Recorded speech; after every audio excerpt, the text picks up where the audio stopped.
Hello, Hockey World. Today is Monday, January 16th, 2017. I'm Russ Cohen from Sportsology. And I'm Michael Agello, and this is the HockeyBuzzcast here on HockeyBuzz.com. Well, we had a rather busy week in the NHL, a busy week in the NFL if you care about football games. But Russ, you had something to start the show with? Yeah, last night I was scrolling through Facebook, and all of a sudden, it was after the game, and all of a sudden, Antonio Brown was like on Facebook Live. It wasn't even through my feed because I'm not a Steelers guy, but somebody I'm friends with is.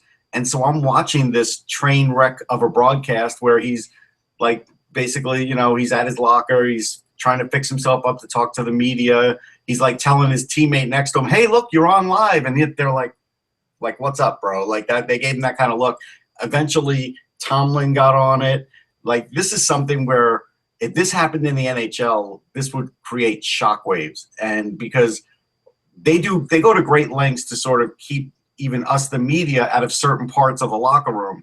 Just imagine, letting everybody in like this. Yeah, it's a very understandable limitation that the media relations. I know that in Toronto, and I'm sure it's like this in all the locker rooms, you're not allowed to take photographs with your phone.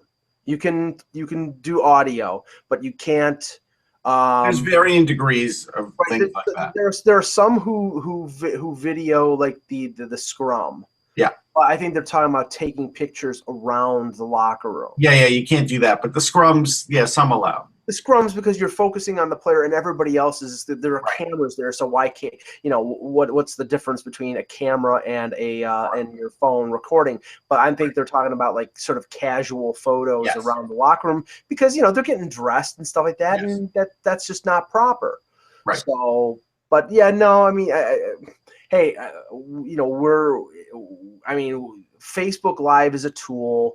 I've considered doing it for sort of post-game things for the website. But, yeah, especially in the NHL, they're very strict, at least some teams are, about controlling the message and controlling things on social media. Like during the Leafs. Well, he did give out what the message was, don't let you see us coming.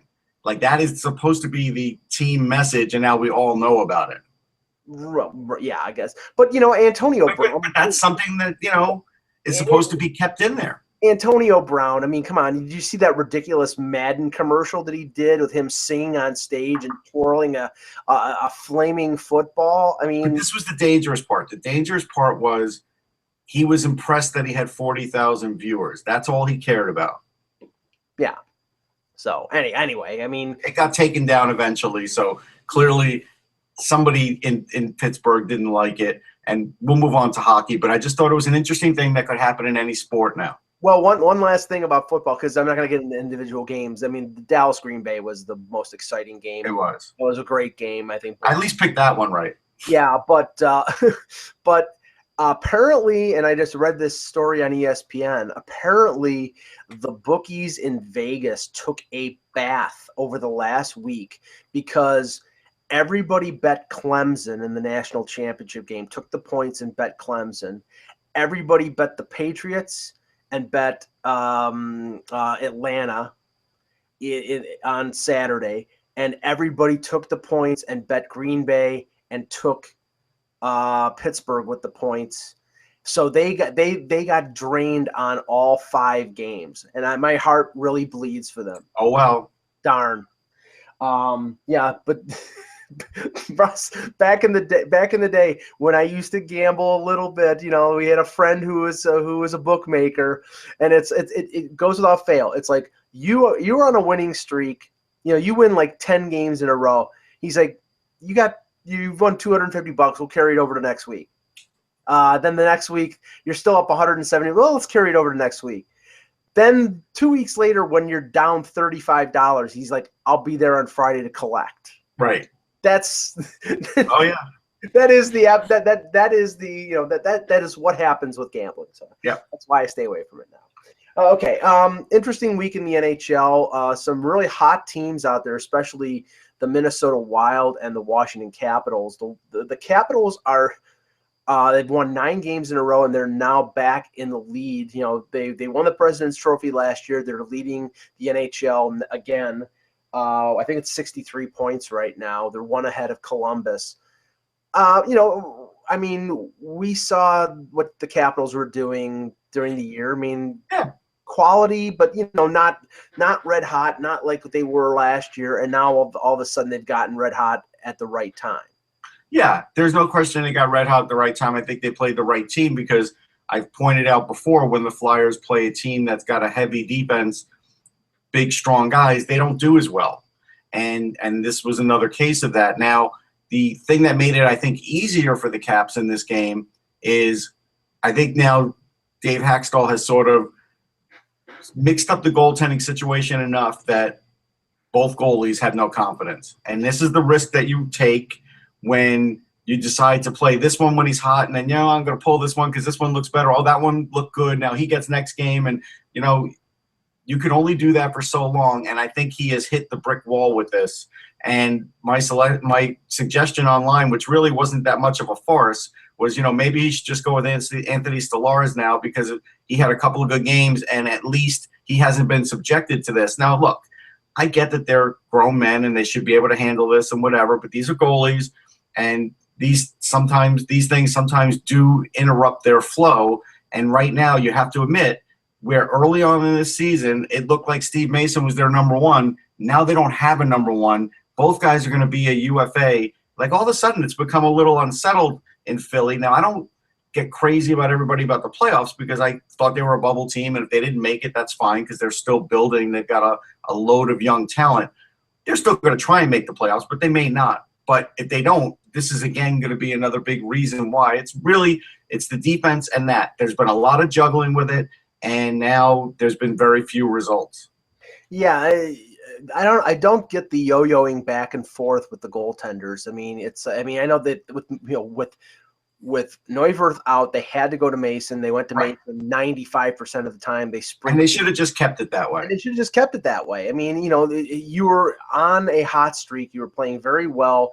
If he needs a rest, if he's dead tired, that's one thing. But if you're going to start going back to the rotation that didn't work early in the season. And look, we pointed out at first when Neuwirth was healthy, they didn't do the rotation. It was like a 3-1 Mason. But then in the last couple of games, all of a sudden, it got muddied up again. Now, in the West, Chicago had been leading the Central for most of the year, and all of a sudden, and it's not all of a sudden, they've been playing good for a while, but Minnesota's 17-1-1 in their last 19, and that one loss was that game to Columbus that we were watching on New Year's Eve. Yeah. Bruce Boudreau, the typical Bruce Boudreau effect. He goes to a new place. He has an immediate effect. You could tell by, he was on Hockey Central on Sportsnet this afternoon, and you can tell by the way he talks about tactics that, he's talking about you're the boss out there if you're the center on the ice, so just go out and play responsibly. That doesn't sound like a micromanaging coach, Russ. That sounds like somebody who's just letting them go out and play. It is, and that's great until you hit the playoffs. And I still think that Minnesota is a strong contender, but I do kind of worry about what they'll be like when they get there because Boudreau does not have a strong playoff record. This is going to be the mark of how I judge Bruce Boudreau this season. I don't judge every coach this way, but I'm going to judge him this way because they are ripping it up right now. But when push comes to shove, this team needs to go a couple of rounds at least and possibly to the conference finals for it to be a really good season for all the changes they've done and for the fact that they may have the best goalie in hockey right now. So to me, those are the expectations for the Wild. It's no more, let's just see how they do in the playoffs. No, expectations have risen there. And so now we'll see if Boudreau can really capture that. It's great that the team's playing this way now, and I think their defense is great. I mean, I think if it's not the best in the NHL, it's one of the top three. So between that and the goaltending, they've got a lot going. The one thing I did point out, I guess it was a couple weeks ago, that I feel good about is he really can't mess up this goaltending situation with platooning because Darcy Kempner, while he's okay, he got lit up the other day too. And so there's no real chance of him ever taking Devin Dubnyk's job. So I think that part of Boudreau has been shelved, and then maybe this is, we're going to see the best of him now. Yeah, he can't screw this up. It's Dubnyk or no one. And, right. And they're benefiting from that, that sort of comeback year from Eric Stahl. They've sort of got a nice 1-2 punch up the middle with him and Mikko Koivu. He's Yep. got a veteran group, and he's got a ton of defense. I actually think that they still need maybe another scorer, and I don't know if Fletcher can finagle that at the deadline. I mean, you have to move some pieces around, but there's also the problem, and I think this is the least of the concerns right now for the Wild, is the fact they have that deep defense, and they're probably going to lose one of those defensemen in expansion. So before, I think it's June 22nd or June 23rd, they're probably going to end up trading one of those guys like Spurgeon or Scandella or Brodeen or one of Yeah, somebody will get dealt, but they're not worried about that right now. Right now, things look good for them, and we've never seen the Wild really ever in this position where all of a sudden we're saying they could win the Stanley Cup. This is the first time I think I've ever said it. Yeah, I don't know. This is a pretty wide open year right now, because I think it's like one of those. It's like the NFL. Going back to them for a second, you looked at every team in the playoffs, and every one of them had a flaw. Yeah. There was nobody who was perfect. There was nobody who was an overwhelming favorite. New England, their defense is good, but they were without Gronkowski. Pittsburgh, right, their defense was terrible. Everybody, you could go down the line, there was one aspect that was weak.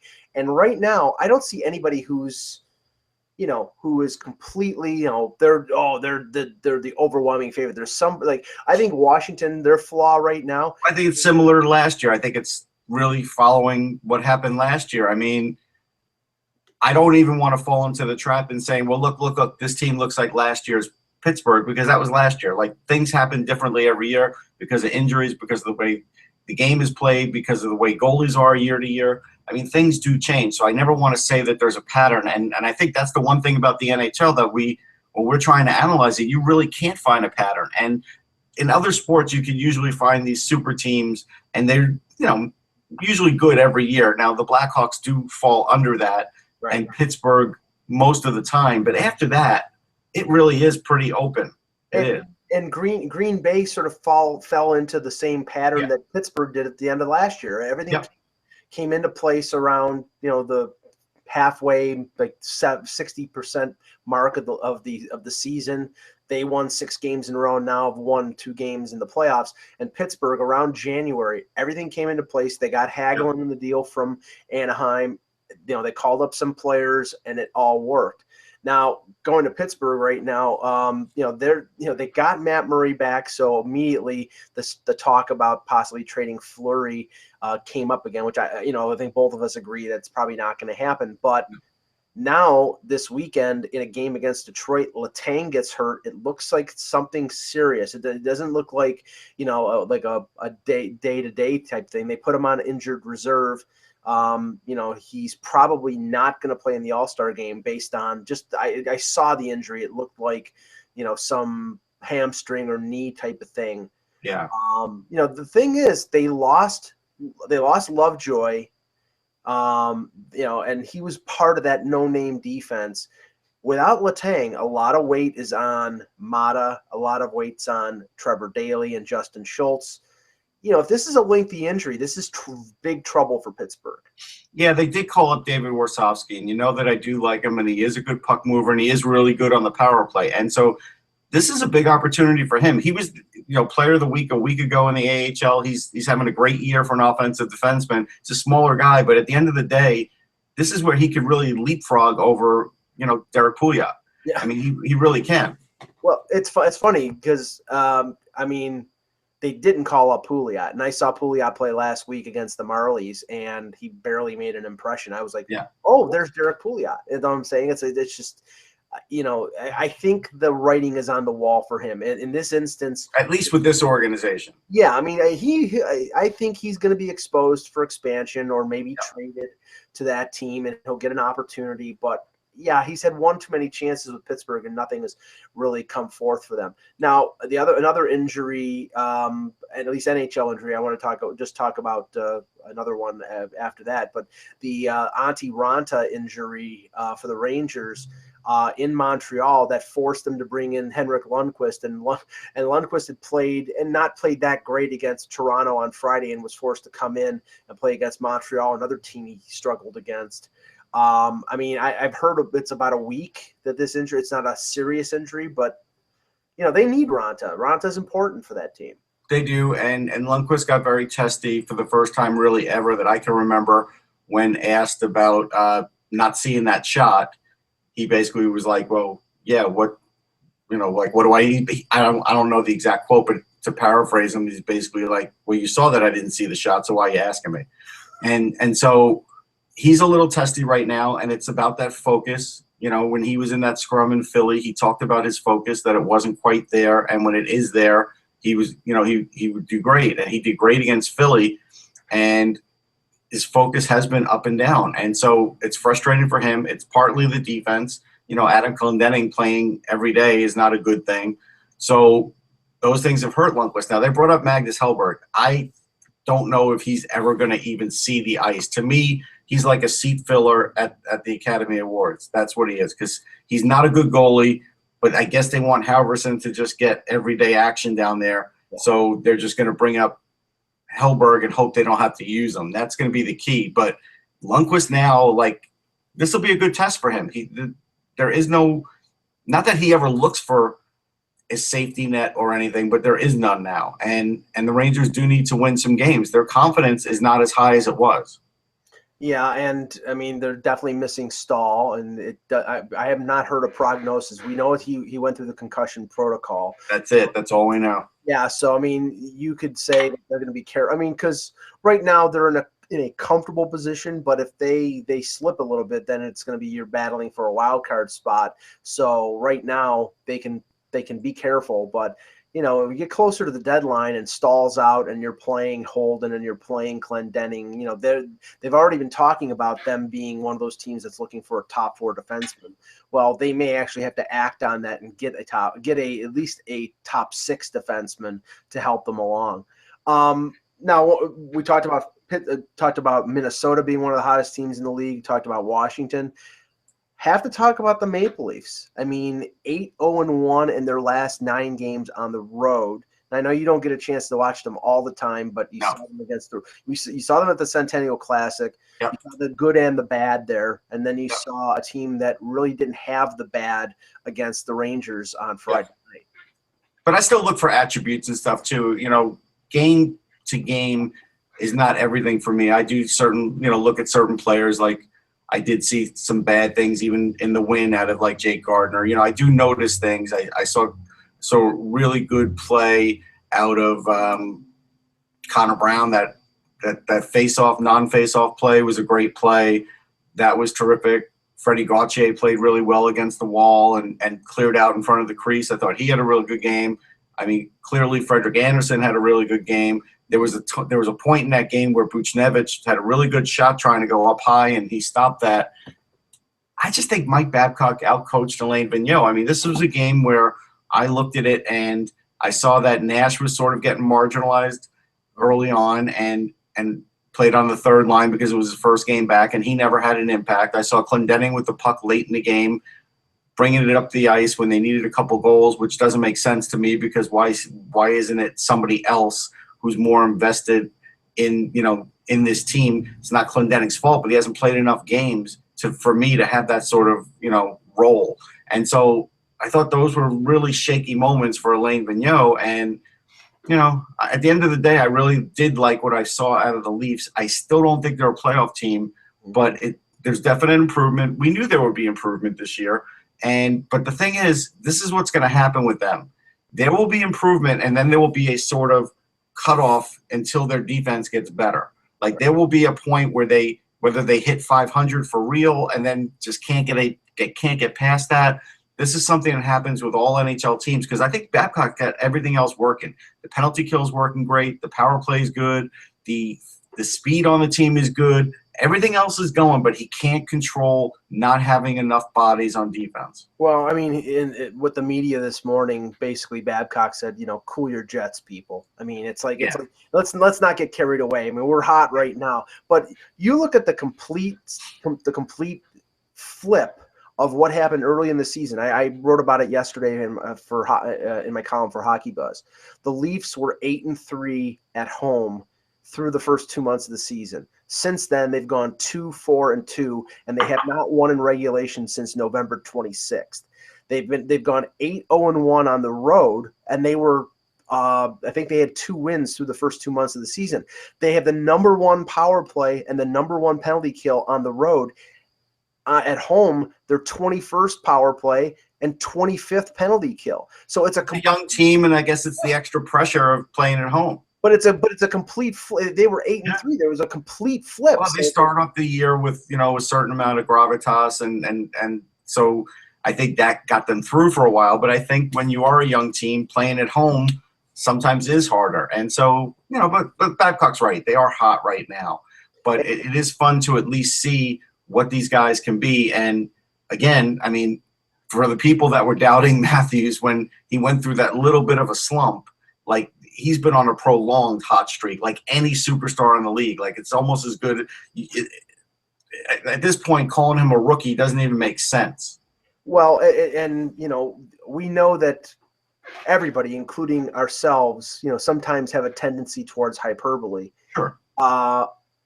Pierre McGuire last week on TSN Radio said that Matthews was one of the top 3 players in the league. Yeah, he's not. Cool down here, Pierre. My goodness. I mean, Don't get me wrong.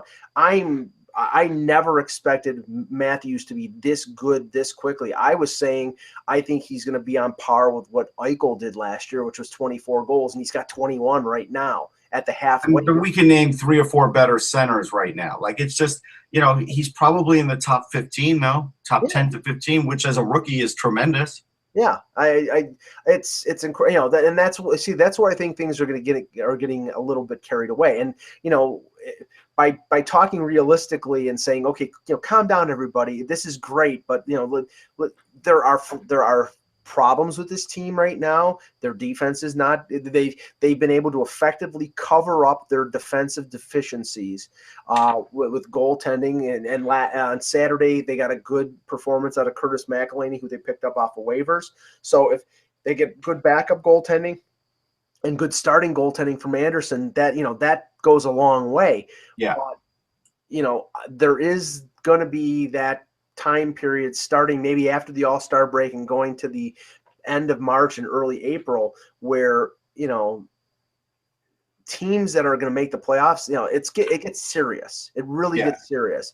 And that's where, a lot of rookies and a defense that's a little deficient may hurt them. But, the Toronto fan base is excited, and I understand that because they haven't had a lot to be excited about for the last few years. Now, that's fair. Speaking of not getting carried away in hyperbole, I did see something on Twitter via Bar Down that was talking about how in like this skills competition that the Edmonton Oilers had, that Connor McDavid had broken the record of Mike Gartner. And I chuckled to myself, for being fastest player, right? And I chuckled to myself because I was like, wait a minute. The record was Dylan Larkin's. He broke it a year ago. And Mike Gartner was 36 years old. Like, you can't even – and it was like he had the record like 3 times, I think. Right. Let's not, make the legend of Connor McDavid what it isn't either. We do need to put all these things into perspective. And here's a good one to put into perspective. At 19 years old, Sidney Crosby had 120 points. Connor McDavid is 20 this year. He's not getting 120 points. He has 50 in 45 games, which is really good. But if you're trying to make the point that he's the best hockey player you've seen since Gretzky, he's not. He's not there yet. And so let's not do this with the speed either, because he has great speed. We all will admit it. But the point was, it wasn't even when this outlet posted it, it wasn't even accurate, and they didn't even have the right guy. And then you have to point out the fact that Gardner was 36 years old, because like that was an amazing thing. I'm a big fan of McDavid. I love his game. He's incredibly talented. I think he is a star already, but he's gonna be even bigger star. Let's not deify him yet. Can we just? Let's keep things in perspective. Yep. He's carrying that team on his back right now. He deserves all the credit for it. But I don't think he's better than Sidney Crosby right now. Maybe in a year or so. He's never been better than Sidney Crosby yet. He's yet to have one season. Crosby's first season, he had 102 points. Second season, he had 120. The third one, he was injured, and he had 72 points in 53 games. The fourth season, he had 103 points in 77 games. The next season, he had 109 points in 81 games. If you want to say he has better players to play with, that's fine, but it's gotten better for McDavid. He's not getting those Sidney Crosby numbers yet. Yeah. Now, a team that's not doing so well right now, and there were some comments on Saturday night on Hockey Night in Canada regarding them, was the Winnipeg Jets, who've lost 3 games in a row. Now, Russ, their goaltending has come under fire. They have Hellebuck. Mm-hmm. He's a young goaltender. We know that he's got some talent, but he's had some rough spots recently. Their backup is Hutchinson. They have Pavlik in the minors. They were talking about the possibility of Pavlik being called up. That was Don Cherry talking about the possibility. It wasn't like everybody talking about it. Like I heard Don Cherry talking about it. Or was that on the panel too? I couldn't remember. No, it was on the panel. I missed Grapes this week. So maybe it was the panel. Maybe I mixed that one up. But the point I thought was, hey, you also have Eric Comrie. They did say, the panel did say, hey, they're committed to Hellebuck. I get it. I don't think going to Pavlik's going to save their season. I think you have to just live with the ups and downs of what you have there in Hellebuck, or go back to Hutchinson. Those are your choices. Yeah, but the funny thing is that in spite of the fact that they're always connected in rumors about players on their blue line, like Bufflin last year, now Trouba, that defensively is where the team is having problems. Yes. And I know Myers has been in another lineup. He's had some injury problems, but that's the ironic thing. And now there's some talk, and that they mentioned this on Saturday, about Paul Maurice potentially being in trouble. Now, I think it was Elliot Friedman said that, more than likely they'll be talking extension. And I know that Paul Maurice is a pretty good coach, but, they've already fired, Claude Noel, and that was Cheveldayoff firing him. I mean, you only get so many coaches to fire before you start to be in trouble. Sure. I don't think they're firing Paul Maurice. I don't think this is a Paul Maurice problem. I think this is a problem of just not having the right players, and some of their soon-to-be better players not being of age yet and not being at their top capability. That's all it is. Next year could be a whole different situation. This year, and I know fans don't want to hear it, right, because they haven't made the playoffs yet since they've been the Winnipeg Jets. But the reality is you still may have to wait until next year. Now, it was announced this morning. Nicholas Backstrom of the Capitals was the NHL Star of the Week. Brad Marchand, who had 5 points on the weekend in a single game, was second star, and I think it was Brock McGinn of the Carolina Hurricanes was third star. The Hurricanes are hot. They've won a few games. I think 3 games in a row. They're on the door, man. We've been talking about them being the one team that could really unseat Philly, and now this week it could happen. I mean, this is a big week for Carolina. Well, the funny thing is that, because remember, I think it was early December, they started to slip a little bit, and that it coincided with Jordan Staal being hurt, and as soon as Staal came back, he's their de facto number 1 center, and then they have Lindholm and Teravainen and Aho. I mean, they have. I think they need some firepower, and they have the ability to maybe add a forward at the deadline. And there's been a lot of talk about them being the good match for a team like Colorado in a trade, because Colorado has forwards and they're looking for defense, and Carolina has defense in big bunches. No, it's totally possible. I think, like I said, they're a team that has an opportunity this week because Philly is on their 5-day bye week, and they really can catch up. The interesting thing is, I'm looking. I see that Ryan Murphy's getting more playing time. I'm sure he's probably going to be a guy they expose at this point because they don't want to lose some of their other guys. But he also is a guy that still could be valuable to another franchise that's looking for just another defenseman who could skate and puck move, and because he's got 2 points in 10 games. But he has gotten better as far as NHL caliber play, and so that's definitely a chip. And actually, there was a funny video the other day. He went out to his car, and they stuffed, the packing popcorn in there in his entire car. Like, he opened up the front, and it started streaming out. He opened up the back, it started streaming out. So that was good stuff. If it's not, I mean, I think Murphy is probably like a guy like you said, that'd be exposed in expansion. But a player like, if they're going to trade for a Duchesne or a Landeskog, if they're going to go down that road, you're probably going to see them have to give up a Fleury or one of those other. Yeah, Hayden Fleury would be a key guy. I think on the open market, a lot of teams would be interested in him. But again, Ron Francis has done a masterful job here, and they're getting really close now that they're getting good goaltending. He may not be as willing to give up even Hayden Fleury. They may have to, go with a lesser guy, but they have other guys. But there are certain untouchables. Clearly, Hannafin's going to be an untouchable, and Falk is an untouchable. So Fleury does seem like the logical next one, but that's only if you're getting like a Duchesne, like you said. No, interesting comments. It wouldn't be 1-for-1. They'd have to add. Oh yeah, of course. For those people that want to tweet me on that, because well, that's not.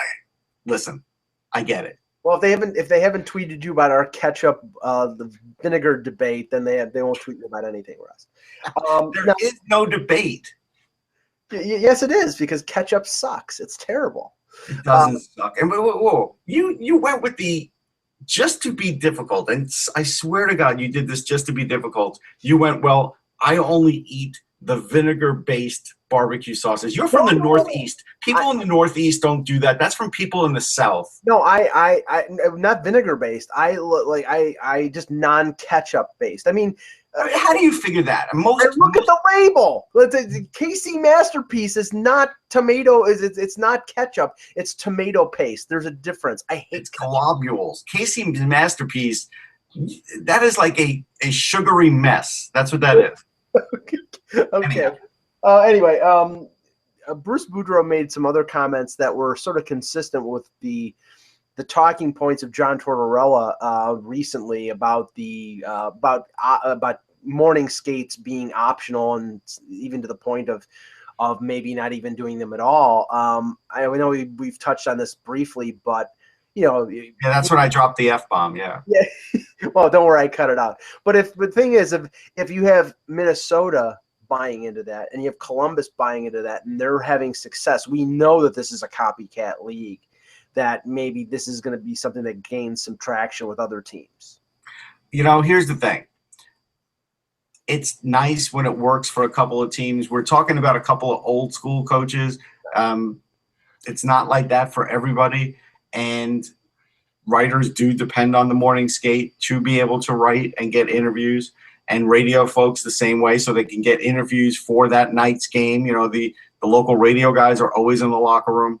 So, and even the own team's own website, when they want to have like Leafs TV, those guys need to be there for those skates too. So I don't think they're ever going to go away.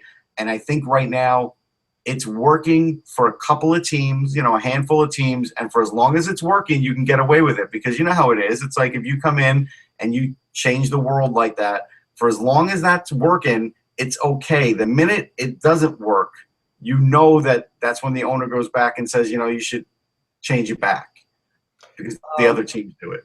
As it's very unusual that during the afternoon when we're doing the webcast, we have games that are going on. Yes. We have two finals in the NHL today. It's Martin Luther King Day, and when it's Martin Luther King Day, we all have a holiday. We all observe, but we also get early hockey, which is nice. And the Islanders beat the Bruins 4-0, and we have the Buffalo Sabres beating the Dallas Stars 4-1. Dallas's struggles defensively still continue.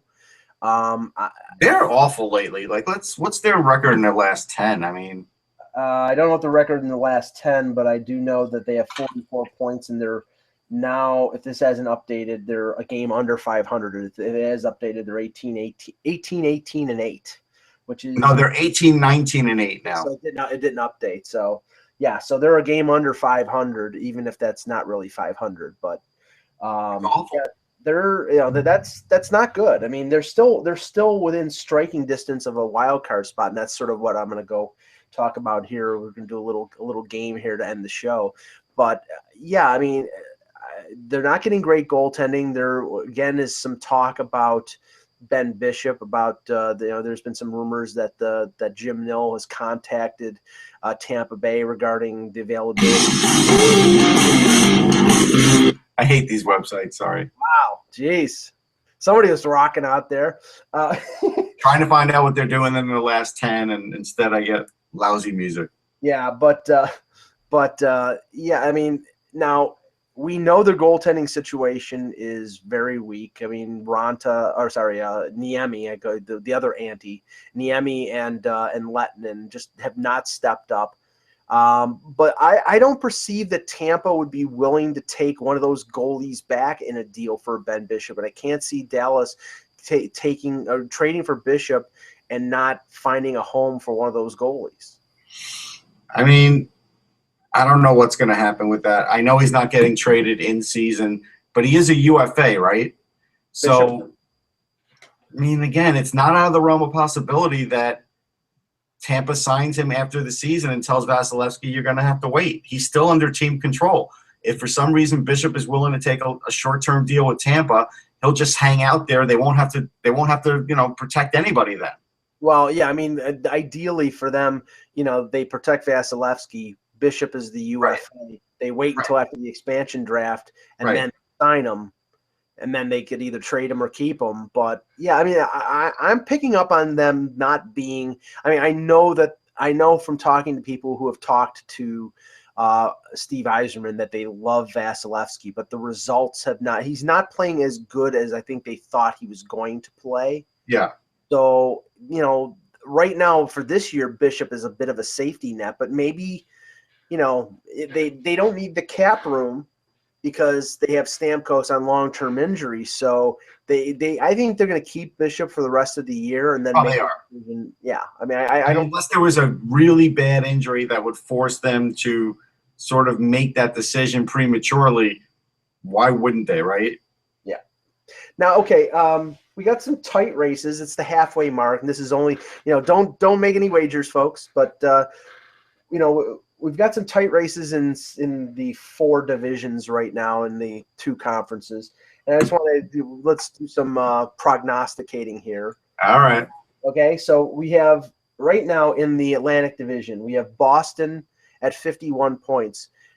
Toronto and Ottawa have 6 games in hand on them, which is ridiculous. I don't know how any team can be 6 games ahead. I've never seen somebody that far ahead.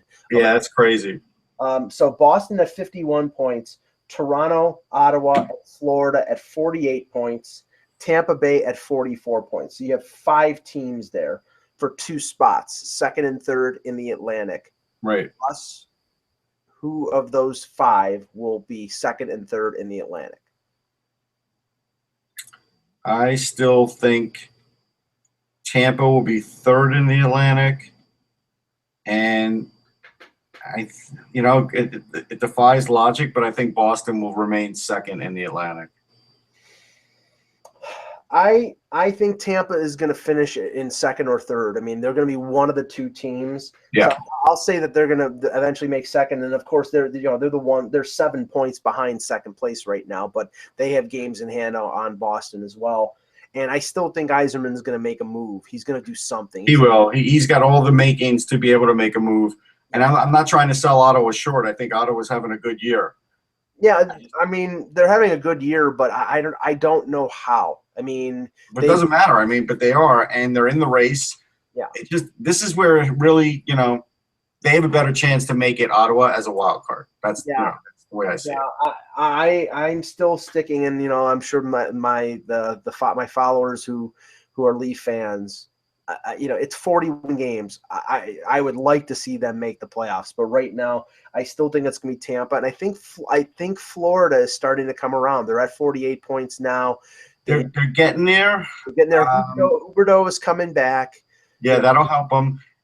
Look, Tampa, Florida, Ottawa, Carolina, Philly, they're all going to be vying for that last spot, I think. And I think the Rangers are safe, but you never know. They can make it interesting too. Well, that's the next one. That was the next one I was going to choose, because you've got Columbus and you got Pittsburgh. Oh, sorry, you got Columbus and you got Washington at 63 and 62 points. So they're a few points ahead. Right now, you've got Pittsburgh and the Rangers in a battle for third at 57 points. Which one of those 2 teams makes third place? None of them. It stays the way it is. Well, one of them's got to. No. You said Washington, Columbus, and Pittsburgh are 1, 2, and 3. Oh, so you think Pittsburgh's going to hold on to third? Yeah. Yeah. It's going to stay the way it is. Now, I mean, the only thing that makes me not say that is depending on how serious Letang's injury is. But the Rangers are without Stahl. They're getting Zibanejad back. Exactly. So that's going to help them. But I think they're going to be like neck and neck. And I just think at the end of the day, Pittsburgh's a little stronger than the Rangers are. And which team is more? And the thing is, I think it's. I haven't looked at their schedule, right? That could be a big difference. Well, no, not the schedule, but cap wise, I think they're both in a similar position where I don't know whether it's going to be easy for either one of them to add at the deadline because they don't have a lot of room unless Letang stays on LTIR. Rangers are running low on prospects, so they are probably going to have to trade off the major league roster, or they're not going to get a lot. They have, that's the thing. They don't even have a good goalie right now. They could trade because Igor Shesterkin is over in Russia for the next 3 years. So they, you're making me nervous. Did you plant a bomb or something? Is that, you're doing the thing with the pencil? That was from a movie. No. Remember? That was one of the criminals from the movie Masterminds did that thing with the pencil. Anyhow. Okay. I think it's going to stay the same. Did you think that the Andrew Shaw hit on Fast was dirty or clean? No, I thought it was dirty. I even thought the Voracek hit was dirty, but it wasn't dirty the way he sort of probably planned to do it because he wasn't facing the guy and he actually turned his back and hit him, but he still planted him into the boards. At the end of the day, I think players need to learn that if you plaster someone into the boards and their head hits, you're getting called. Yeah, that's it. Yeah, but Andrew Shaw. I mean, look, let's call Andrew Shaw what he is. I mean, he was out there he could score some goals. Don't get me wrong, but most of the time he is out there to serve a purpose, and those kinds of hits are what you expect from Shaw. That's why he was coming off an injury suspension before, and and who knows? I mean, somewhere along this season he's probably going to get suspended again. No, I haven't heard anything, but no. We would have heard something by now. Yeah, I don't mean for that, but I mean for something because he's always on the edge. That's the way this guy plays. Yeah, and especially in the playoffs, I wouldn't doubt that. He's going to be one of those guys that in the playoffs will do something untoward that'll get him. In the Central, we have Minnesota at 61 points, Chicago at 59, battling for first in the Central Division. Who do you think is going to end up there? It's staying the way it is. Nashville's not good enough. Nashville is struggling. It's going to stay exactly the way it is. Minnesota, Chicago, St. Louis. Okay, so you think Minnesota is going to win the division? Yes, I think it's going to remain unchanged here. I think Nashville is the team that's really sagging here. I don't know if Laviolette will be in trouble if they do, but I think they've got things going wrong there. Like, you look at them, right? I mean, they're just not right. They don't have enough offense. Their power play they should have one of the best power plays in the league. Right. They really should. Things just aren't perfect there. They certainly can get out of it, and they're a +5 on the differential. Well, they're struggling. For first place, I'm gonna even though I saw Corey Crawford in a game last week, and doesn't seem to really be on right now. I mean, there's this, either he's still hurt or he's just rusty because he didn't look good in one particular game. But I always default to the Blackhawks. I think that they'll end up winning that division. I think they're going to add. I don't know. Here's the thing: Minnesota's a +46 on the differential. I know. They're having a remarkable season, but I think Chicago. I mean, and maybe it's not important for Chicago to win the division, but the team that wins that division avoids St. Louis in the first round. I mean, the difference is Minnesota only has 9 losses. Yeah. Now, Chicago's got 14 losses, but clearly they're getting these overtime wins, so that's what's keeping it going there for them, where clearly Minnesota's not. But they only have 9 losses. That's tough to say that Chicago's going to overtake that. I don't think they are. Okay, and in the West, we have a jumble of 6 teams battling for 2 wild card spots. We've got Calgary at 49, LA at 48, Nashville at 47, Vancouver at 46, Dallas and Winnipeg at 44. I'll go first on this one. I think I think LA is going to be one of those two teams because if they've survived this long with Budai, when they get Quick back, which will probably be, I would say, mid to late February, then not to say that they'll cruise, but I think that that will definitely help them. And I think that Lombardi is probably going to make some sort of trade and add a player there.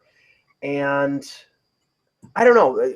How long could Chad Johnson keep doing this in Calgary? That's the thing. It's like, I mean, he's keeping him in it, but I don't think Calgary's breaking in the top 3, even if this is the greatest year Chad Johnson's ever had in his life. I think Nashville is going to be one of the two teams. So I'll pick LA and Nashville as the 2 wild cards. Yeah, I think LA is actually going to unseat Edmonton. I think. Ooh, okay. I think San Jose will be in second. I think we're going to have Anaheim, San Jose, and then the Kings. And then I do think Nashville will be one of the playoff teams. And then it is going to be between Calgary and Edmonton, and it's going to be hard to pick right now. I mean, that one, I'm not ready to go there yet. I'm just not. I mean, this is simply, we've got half a season here, but I do think the Kings have a great opportunity that they can go as high as second place for sure. Yeah. Once Quick is back. Well, all right, Russ. Thanks. Good show. We will be back tomorrow with another edition of the Hockey Buzzcast. We'll hopefully have some rumors, some news, and some things with Eklund and the two of us. Thanks for watching, and thank you, Russ Cohen. And I'm Mike Lagello. Thanks for watching, and remember, without the buzz, it's just hockey.